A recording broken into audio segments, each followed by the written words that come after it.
రీసెంట్‌గా లాస్ట్ అనందిత మరణం తర్వాత కంటోన్మెంట్ ఎలక్షన్‌లో కొంతవరకు అయితే ఏం జరుగుతుందని చెప్పేసి ఒక ఉంది.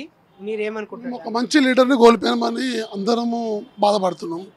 ఈ విషయంలో ఒక మంచి లీడర్ వాళ్ళ నాయన అయినా సరే లాస్ట్ అనందిత అయినా సరే బస్తీకి కానీ ఏ సమస్య ఉన్నా బస్సులు అందరి దగ్గరికి మరి గడప గడపకు వచ్చి అందరికీ మంచిగా ఏ పనులైనా సరే దగ్గరుండి చేస్తుండే మాకు అందరికీ. అలాంటి ఒక లీడర్ని కోల్పోయేందుకు మేము అందరము బాధపడుతున్నాం ఈ విషయంలో. ఏకగ్రీవం చేస్తేనే మంచిది. ఎందుకంటే వాళ్ళ నాయన 3 సార్లు గెలిచి ఈమె 4వ సారి గెలిచింది.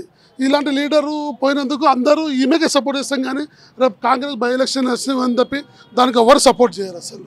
ఇప్పుడు వాళ్ళ ఇంట్లో ఇప్పుడు వాళ్ళ నెక్స్ట్ వాళ్ళ హక్కు ఉంది. ఇప్పుడు ఆమెకు ఇచ్చినా పర్లేదు. ఇప్పుడు బస్సులో ఎవరికైనా సరే పబ్లిక్ టాక్ అది మాది. మా బస్సు నుంచి మా టాక్ అందరిది. ఒక దేవుడు సాయన దిక్కించి డబల్ బెడ్రూమ్ వచ్చింది. ఆ నాయన పోయినాక కూడా దగ్గరుండి లాసేనంది అందరికీ. ఎవరైతే ఆర్చిబెడ్రూమ్ ప్రతి ఒక్కరికి వెళ్దాం డబల్ బెడ్రూమ్ వచ్చింది. అందరూ సంతోషంగా ఉన్నారు ఇవాళ రోజు. బై ఎలక్షన్లు పెడితే ఎవరు గెలిచే అవకాశం ఉంది? పక్క ఇక సవాల్ లేదు. సాయన తరఫుకి ఓళ్ళు పడ్డ వాళ్ళే గెలుస్తారు పక్క.